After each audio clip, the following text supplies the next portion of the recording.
What up, everybody? This is your boy Dedrian from House of Rasslin. This is my review for the April 27th episode of AEW Dynamite. Like, share, comment, subscribe. Follow House of Rasslin on all social media platforms. Give this video a thumbs up on YouTube. Follow me, Dedrian180, on TikTok, Twitter, and Instagram. And yes, I had to look at my notes to see the date. Man, this was a really interesting AEW Dynamite. If you want to say the first half of Dynamite was, once it got to a certain segment, I felt, and it came across on TV, for me, it came across like the crowd just went flat. Up until, you could say, the main event, it was just that gap from that segment, that encounter. If you guys know what I mean, I'm going to get into it. Till the main event, there was just, the crowd was just at a, just very, just there, just mid, so to speak. But man, there's a lot of news coming out of this. Good news. Honestly, I'm actually looking forward to this Friday's Rampage. This Friday's Rampage is stacked. And next week's Dynamite is looking pretty good. But this Dynamite, the first match, I gotta say, the first match is the match of the night. Even though the main event, we had a new TNT champion in Scorpio Sky defeating Sami Guevara. But for me, the match that stole the show was Dax Harwood versus Cash Wheeler. I love the pace, the timing, the strategy, the flow, just everything about this match. I loved it. Not so much it was just slow and stuff like that, but it just logically it made sense, and it was a work of art watching those guys. You're watching two guys who were tag team champions and been a tag team for many years, and they're facing each other, and it's the opening match. And man, what a beautiful story they told. I loved it. If you guys get a chance, check this match out. It was a work of art by Dax Harwood and Cash Wheeler. Kudos to them. Having CM Punk on the commentary was pretty dope. I tweeted, and I think this might happen. We might get a CM Punk FTR Trios team. AEW needs to drop those trios titles already, because there's so many trios out there, and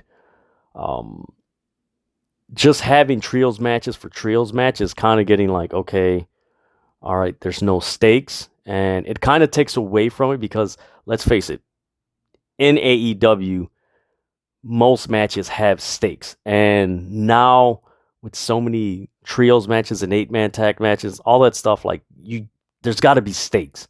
Like, you can't just have matches just to have it and, oh, it's cool, it's a nice matchup. Like, no, you got to deliver with the matchup. So I strongly believe that's going to happen. It was announced. It's official for Double or Nothing in Las Vegas. CM Punk versus Hangman Page for the AEW World Championship. I'm looking forward to that match. I honestly believe that it's time for CM Punk to be world champion. He needs it. AEW needs it. Not to take away from Hangman Page's reign. But it just, where AEW's going, and what they're really working on to go to, CM Punk fits that mold as world champion. Not to say Hangman Page doesn't, but it's just, you guys who've seen my review and you guys who watch AEW, there's just a feel that CM Punk gives off on your TV. Hangman Page, honestly, I wouldn't mind him turning heel. I don't know, maybe reuniting with the Bullet Club. Just saying. It just feels like he's missing that edge. Of course, he has the thing with the Dark Order, but there's just a lot of things associated with Hangman Page that needs to I don't want to say updating. There you go. Like there just needs to be more of an edge, and I think in this show there was moments of like just edgy, you know, wrestlers and characteristics, but like it just needs to be more. By edgy, I don't mean like attitude era, like oh, there needs to be scantily clad women and cussing, and like no, there just needs to be an edge where pretty much everybody that comes on is no nonsense, whether they're good guy, bad guy, in between. Like there has to be no nonsense. Just I'm here to get the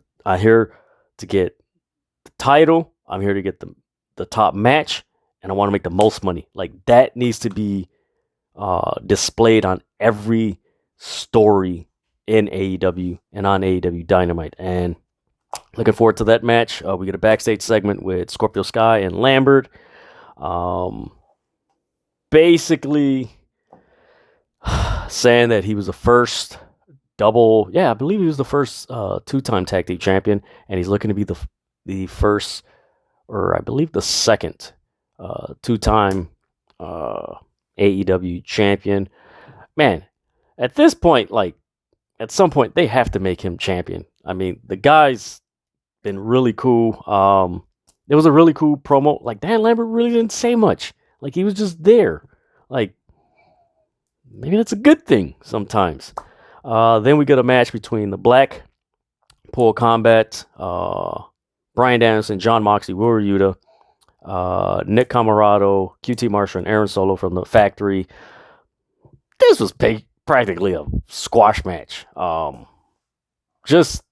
They've done the same spot where the match ended where Moxley had, I believe it was QT Marshall in the submission hold, and Bryan Danielson had Comoroto in the submission hold, and Yuta had QT or Solo in the submission hold, and that was it. So, I mean, that was basically a squash match. I mean, it's fun watching Warrior Yuta and Bryan Danielson and Moxley just beat the hell out of people. I've said it before. The way Warrior Yuta is wrestling and his gear, if he bulked up a little bit, the guy, he's giving me Ricky Steamboat vibes as far as his intensity and just where he's going. Like the guy, he has those vibes. Not saying he's the next Ricky Steamboat, but hey, if you can get to that level, good stuff. Then we get the backstage segment with Britt Baker, Jamie Hayter, and Tony Storm. And when this first started off, I was just like, didn't we have this last week? Like, this is a repeat segment from last week. Or I believe Rampage. One of the two.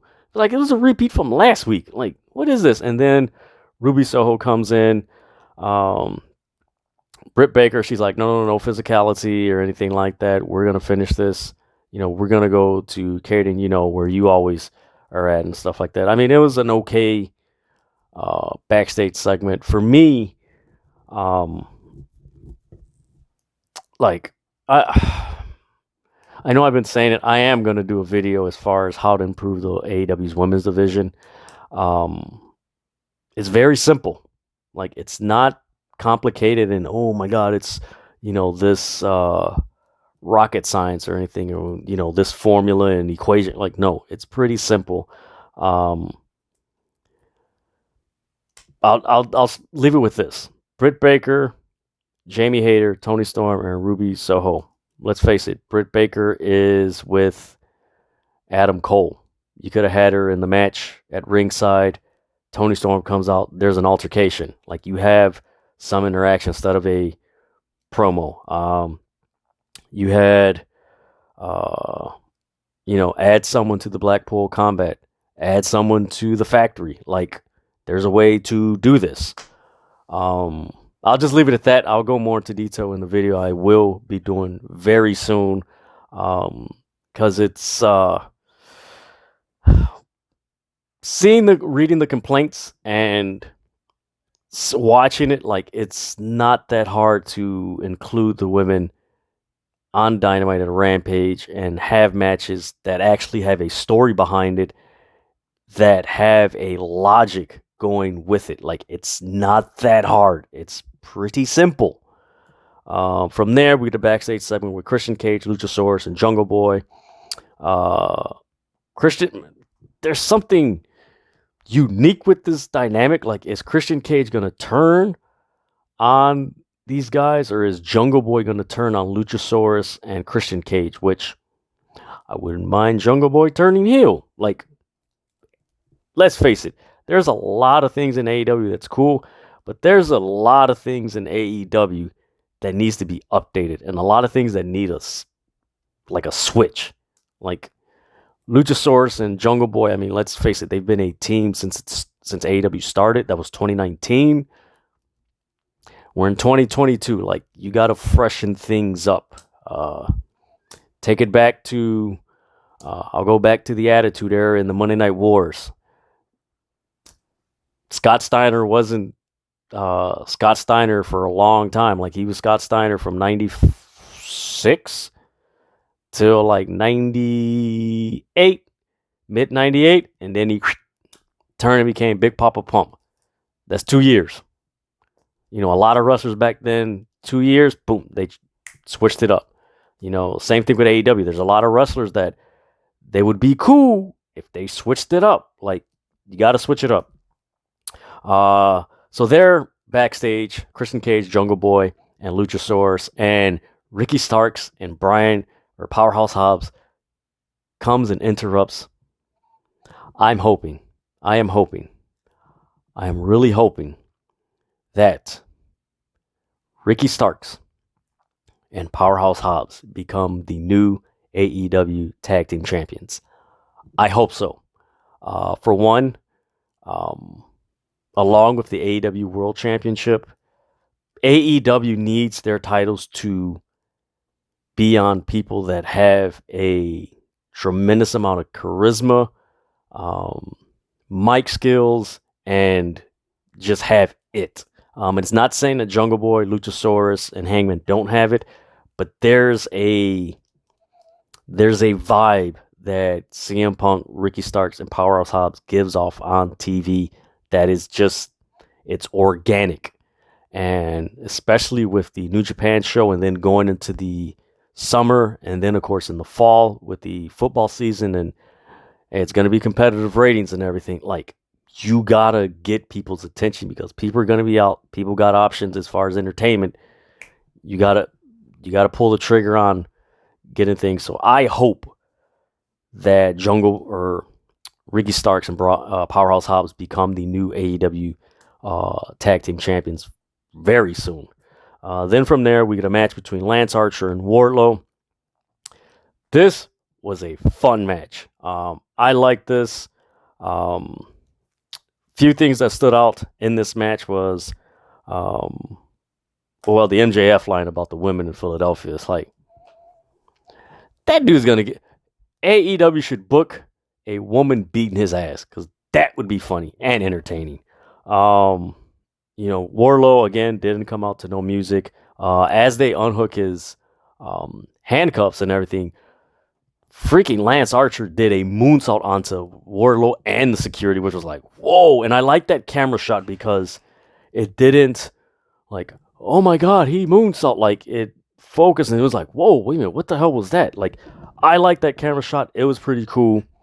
It was very athletic. Warlow displayed a few moves that I haven't seen him display in a few matches, because of course most of his matches so far has just been power, but like, he showed some athleticism, some flips, some moves. Like, ooh, like, AEW gotta, this dude, okay, let's see what this guy's on.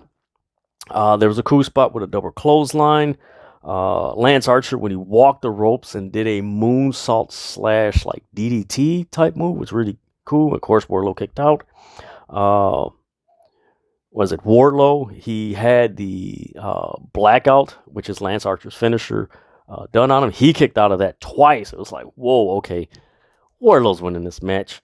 Then there was a point where Wardlow performed the Senton Bomb, which was like, whoa, like, all right, this dude's got some, like, he gives off Batista vibes, but it's like, hey, does this dude have like some, not to the level of Brock Lesnar, but like, hey, is this dude kind of like that athletic where it's like, we haven't seen what this guy can really do. Like, he's just holding back. It's like, oh, okay. Then, of course, Warlow performed 4 power bombs, and he wins, like always. That was really cool. He won the match. I enjoyed that. This whole MJF Wardlow thing is really entertaining on Dynamite. This is so much. This is a really cool story. I wish they had more of this type of story that's very simple, but you can just add on and add on and add on week by week.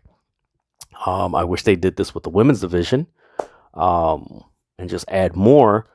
But it was a really good match. So this is where, after this is where I feel the momentum and the energy of the show and the crowd just kind of like dropped. You get a promo by, you get Jericho Appreciation Society. They come out, and there's a table there with microphones. Then you get LAX come out, or I call them LAX, but Eddie Kingston and Santana Ortiz, and they come out, and there's this back and forth between LAX and Jericho Appreciation Society, Santana and Ortiz. They're like, hey, you know what, we have an apology for you, and they give him the middle finger. Eddie Kingston, I did like the part where Eddie Kingston got in Jericho's face and swatted down the mic. That was cool. What took me out of this, and I think this is what took a lot of people out of it, was, one, why the hell were the tables there? That made no sense. Like, if nobody's going to get put through the table, then why do you have the microphones there when Eddie Kingston could have came to the ring with a microphone? And like, really didn't make any sense. And how long it was, and just basically what they covered. AEW could have done a video package where and they have these pretty good video packages where, you know, once, you know, the heel says one thing, the good guy says one thing, the heel says one thing, blah blah blah, and it makes it seem like they're responding to each other. Like, basically that could have happened tonight. But it is what it is. Yeah, from this moment, this is when I feel like the show just like, and honestly, what's unfortunate is that because of this segment and the placing of it, it took away from Shida versus Serena Deeb, which tried their absolute best to get the crowd back into it. Again, this was a Philly street fight. Hirakarashida versus Serena Deeb. I mean, they used kendo sticks, chairs. I mean, there was a cool spot where Serena Deeb did a knee drop on the chair to Serena or Hirakarashida. There's a cool missile drop kick from the stairs at ringside by Hirakarashida on Serena Deeb. Love the chair to the top rope where Serena Deeb was coming off and Shida used it. There was an Avalanche Falcon arrow that Shida performed on Deeb, which was pretty cool, and I'm surprised, not surprised, but like I'm glad she executed because it could have went. Then, of course, Serena Deeb wound up getting Shida into the sharpshooter. Of course, Shida was favoring a leg that was hurting her earlier in the match, where Deeb dropped her knee into a chair. Deeb performs the sharpshooter. Shida taps out 1, 2, 3. Serena Deeb wins the match. Cool thing is Thunder Rosa was looking on as, you know, okay, this is my next opponent. You know, okay, this is my next opponent. That was really cool, but yeah, unfortunately, like if they were gonna do the Jericho Appreciation versus LAX match, they should have had this after the Serena Deeb Hirakarashida match, because after the Lance Archer Wardlow thing, the crowd was still hot. So you still could have done that where the crowd would have been, you know, hot, and that's something that I'm noticing that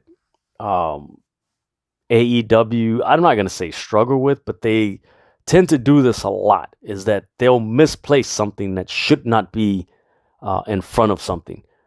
If they would have had the Shida Deeb match right after that Warlow match, that crowd would have been more into the women's match. And that's something that AEW is, I'm noticing about AEW, is that the match placement for the women's matches are after something that's like a dud, where the women have, like, they're trying to get the crowd back into it. And it's like, that's really unfair to the women, to put them in a position to get the crowd into it when you have this segment that's just either shouldn't be there, as far as, like, if you're going to do that segment, it should be a video, or like it should be after that match. And that's what kind of like it really didn't vibe with me as far as watching. It was just like, man, this is, and let me tell you, the Shida Deep match was really good, but because you had that segment that kind of took the crowd out, they were left with this. And that really, for me, that sucked, because it was just like, man, they really,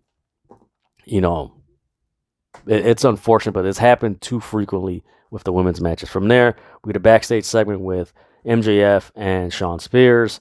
He's being interviewed. He tells the interviewer, get away, and he calls on the phone, and he's like, hey, you want to make six figures? And then he looks at the camera and like, the person that I got for you, Wardlow, you can't teach that. Of course, that line is infamous with Big Cass, a.k.a. W. Morrissey from Impact Wrestling. So apparently we're going to get W. Morrissey versus Wardlow next week on Dynamite. Nothing has been announced. That's going to be pretty cool. I'm very interested to see how that's going to play out. Then we get the House of Black. The lights go out and we see Fuego del Sol on the stage. The spotlight's there. They're about to unmask him, and then Alex Abrahantes, is talking to him. He's like, hey, remember what we told you if you kept on messing with Fuego del Sol? And they rush to the ring, and of course, in the ring, as the lights are off and everything, you have the figure that Alex Abrahantes has with the apron and everything, and the gothic look and stuff like that. So they're in the ring, and lo and behold, Penta comes out, then Pac comes out, then Alex Abrahantes comes out and is like, wait a minute, no, that's got to be, yes, Rey Fenix has returned to action. Man, I hope, apparently he's doing well. Man, that was a gruesome injury that he suffered months ago, but he's back. They just start kicking butt and everything. Rey Fenix and Buddy Matthews were in the ring, and he super kicked the hell out of him. Please, AEW, give me Rey Fenix and Buddy Matthews. Please give us that. We need that. We need that match. Please give us that match. So you get that. So we go to a backstage segment with Swerve Strickland and Darby Allin, because they announce this Friday on Rampage, we're going to get Swerve Strickland versus Darby Allin. And I tweeted this out with the match that they had in Defy. Please check that out. Swerve Strickland and Darby Allin have a history. That is going to be a fun match that's going to take place. I'm looking forward to it. Of course, Swerve Strickland does his whose house, Swerve's house is it? Darby's like, no, this is my house. I've been here from the beginning. I'm looking forward to that match on Friday. That is going to be so damn fun. From there, we get the match between the Undisputed Elite and the Young Bucks against Lee Johnson, Brock Anderson, the Varsity Blondes, Dante Martin. Basically, this was a squash match. Like, this was just nothing spectacular happened. They just beat the hell out of them. The only major thing was the Undisputed Elite, Adam Cole, Bobby Fish, and Kyle O'Reilly came out with Undisputed Elite t-shirts. After the match, Adam Cole comes out with 2 t-shirts. He hands them to the Young Bucks.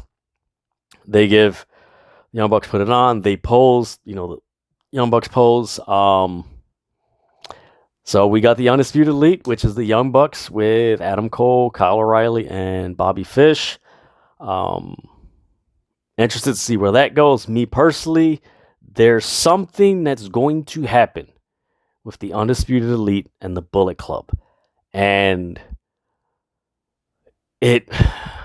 I'm leaning towards the Young Bucks turning on Adam Cole. That's what I'm leaning towards as far as them joining Bullet Club. I am going to do a video on where do I think Bullet Club is going to go, because the way all this is playing out, something big is going to transpire with Bullet Club. There's just a lot of things that they have separated within the Bullet Club, like everything spaced off, where usually in Bullet Club history, if you follow it, like usually when everything's spaced off, there's usually something big that's on the horizon where, they're here. And it's what happened with the Bullet Club Civil War. Cody and Omega were, feuding, and they were spaced off, and then G.O.D. and the Firing Squad just got everything back together. We'll see what happens. Then we get a backstage segment. It's actually in the parking lot, and they cut right from the Young Bucks Undisputed Elite match, and you get the Jericho Appreciation Society. They're beating down Santana and Ortiz, and they have Eddie Kingston. They're holding them up, and Jericho throws a fireball in Eddie Kingston's face. I can't remember the last time I've seen a fireball in pro wrestling. The last one, which was a very horrible one, I believe, was the Hulk Hogan Ultimate Warrior fireball at Halloween Havoc, which he screwed that up. Man, but a fireball, like, that's been a long time. This segment, this parking lot brawl segment with Jericho Appreciation Society and LAX, I enjoyed this more than that in-ring segment. It actually would have made more sense if they didn't have that in-ring segment and just would have had that.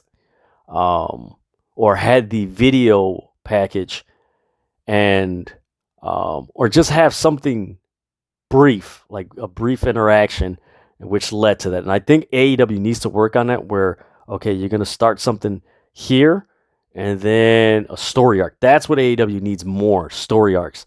I enjoyed this more because, like, oh crap, okay, this makes sense. That was pretty cool. Stuff before, it sucked. Then we get a rundown. So next week on Dynamite, we're getting Deanna Purrazzo versus Mercedes Martinez for the Ring of Honor Women's Championship. That's going to be dope. Then we're going to get Bobby Fish versus Jeff Hardy in an Owen Hart men's qualifier. Then on Rampage, we're going to get Keith Lee versus Colton Gunn. We're going to get Hook versus Danhausen. We're going to get Willow Nightingale, Trish Adora, and Sky Blue versus Jade Cargill, Red Velvet, and Kiera Hogan. And we're going to get Samoa Joe versus Trent Beretta. That Rampage card, damn, I'm looking forward to Rampage. Then we get the main event, Scorpio Sky versus Sami Guevara. I don't know if this was a double switch, but it felt like it. Sammy, he comes to the ring, and on the stage, he's making out with Tay Conti, which the Philly crowd was booing. As soon as that happened, I'm like, yeah, they're going to be cheering for Scorpio Sky. Like, that's what's going to happen. The things that stood out to me, there was a spot where Sami Guevara did a moonsault off the ladder, and he landed very awkwardly. And by awkwardly, he fucked himself up. Excuse my language, but yes, he fucked this shit up. Like, he rattled himself. You could tell that he was dazed. I wouldn't be surprised if there's a concussion protocol where he's got to sit out, because he rattled himself, and you could tell, like, he landed awkwardly. It looked like his head bounced off the mat to some extent. I got to check it out again, but it did appear like that, it was full motion and everything. There's a cool spot where Scorpio Sky did a cutter on Sami Guevara off the ladder. There was a spot where Sami Guevara performed a Spanish fly on a ladder with barbed wire to Scorpio Sky. There's a part where Dan Lambert got into the ring, and gee whiz. Tay Conti kicked him in the nuts. Like, she kicked him in the nards. Like, and that looked like it was full force. Like, it didn't look like, oh, let me, make it appear like it looked like she kicked him for real. From there, she was taunting him, and then Paige Van Zant comes in, and this was pretty cool. I kind of like this. They did mirroring spots. Of course, you could tell Paige Van Zant, like the attacks and things like that, they were kind of holding back and everything. But the double kick they performed on each other, that was pretty freaking like, ooh, they kind of kicked the shit out of each other. There's a spot where Scorpio Sky is climbing a ladder and Tay Conti's on his back trying to prevent him. Sami Guevara is climbing up the ladder and Paige Van Zant's on his back preventing him. They get to the top. Both women are fighting and everything. Scorpio Sky knocks Tay Conti down and Sami knocks Paige Van Zant down. That happens. Then he's trying to get up to the ladder. By him, Scorpio Sky, Sami Guevara gets up there. He tries to knock him down. Scorpio Sky knocks him down, grabs the title, wins. Scorpio Sky is the new TNT champion, two-time TNT champion. He's celebrating. Ethan Page. Frankie Kazarian comes out, and if you remember last week, Frankie Kazarian was like, hey, I want a shot at the TNT title, and Scorpio Sky's like, hey, if I win, you get first crack. Let me get this first. So we're going to get Frankie Kazarian versus Scorpio Sky for the TNT title. I'm looking forward to that. But yeah, this episode of AEW Dynamite, it was so fluid up until the Jericho LAX in-ring promo. The tables weren't needed. It looked like it lasted too long and they were improvising. It should have been a video or something like that. It just felt like it threw off the show.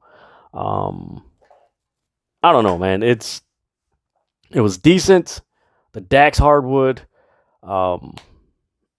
Cash Wheeler match, that was a masterpiece. That was a work of art, man. Shout out to Dax Hardwood and Cash Wheeler, man. That match was a work of art. That was beautiful. I don't want to say run that back, but man, if AEW can have more matches like that at that pace, and just tell that story, man, that AEW would be even 10 times better. Again, another issue that I had with this show is, you got to incorporate the women more. Like, you have to incorporate these women into these factions to give them a story to fight for. Like, just don't have them on an island. But hey, this AEW Dynamite, it is what it is. But let's see what happens on Rampage. I'm looking forward to Rampage, which Rampage looks more appealing than this Dynamite, which, again, Dax Hardwood and Cash Wheeler was very appealing, but then outside of that, it was just like, everybody wanted Scorpio Sky to win, which we got, but I don't know. We'll see what happens on Rampage, but yeah, this Dynamite, it was good up until that promo with Jericho Appreciation Society and Eddie Kingston and Santana Ortiz. It just did not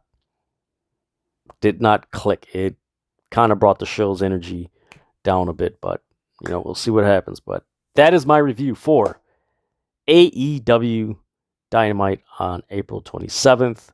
Like, share, comment, subscribe, follow House of Wrestling on all social media platforms. Follow me, Dedrian180, on TikTok, Twitter, and Instagram. Give this video a thumbs up on YouTube. And like I always say, stop fighting over wrestling. We got so much wrestling happening right now. Just enjoy it. And look, if somebody's giving you a hard time about wrestling, ignore them. Either unfriend them, block them, whatever. You You don't need that negativity. If somebody can't just have a simple conversation with you, just let it be. There's more things to be focused on. But thank you to all my subscribers and everything. Thank you. I appreciate the love and feedback and comments and everything. I enjoy it, man. Let me know what you guys think or thought of AEW Dynamite. Leave a comment below. Share this video. And with that,